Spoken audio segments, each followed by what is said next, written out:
Assalamualaikum warahmatullahi wabarakatuh.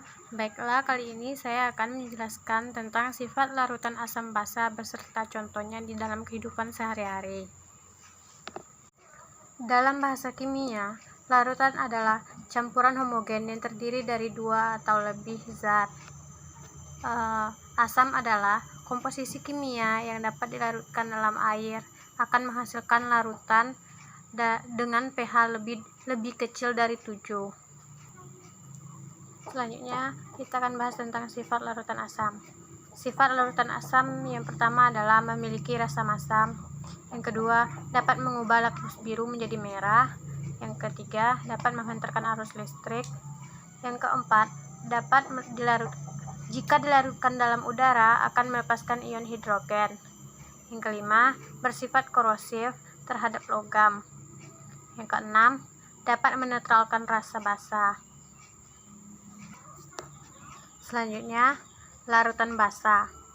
Basa adalah senyawa kimia yang menyerap ion hidronium. Komposisi dilarutkan dalam udara. Basa memiliki pH lebih besar dari 7. Contoh basa yang sering dijumpai adalah obat mah, sabun mandi bayi, deodoran, dan pembersih lantai. Larutan basa adalah yang pertama, dapat mengubah lakmus merah menjadi biru. Yang kedua, dapat menghantarkan arus listrik. Yang ketiga, jika dilarutkan dalam udara akan melepaskan ion hidroksil. Yang keempat, dapat menetralkan asam. Larutan yang selanjutnya, larutan garam. Garam adalah senyawa ionik yang terdiri dari ion positif atau kation dan ion negatif atau anion, sehingga terbentuk senyawa netral atau tidak bermuatan. Selanjutnya, sifat garam.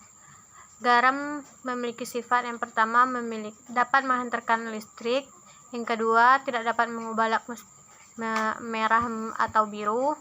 Yang ketiga, akan membahas contoh garam. Contoh garam adalah garam dapur dan besi sulfat. Selanjutnya kita akan membahas tentang jenis larutan asam. Ada dua jenis asam yang mengandung asam kuat dan asam lemah. Adanya karat pada besi merupakan salah satu ciri menunjukkan asam korosif terhadap logam. Contoh zat yang termasuk asam kuat yaitu asam lambung, asam sulfat, asam bromida, asam nitrat, dan asam nitrit. Dan selanjutnya kita akan membahas tentang jenis larutan basa. Jika saat dilarutkan dan hampir seluruh ion dilepaskan, maka itu disebut basa kuat. Contohnya adalah natrium hidroksida. Oke, sekian penjelasan saya tentang sifat larutan asam basa beserta contohnya. Kalau ada salah dan kurang, saya minta maaf.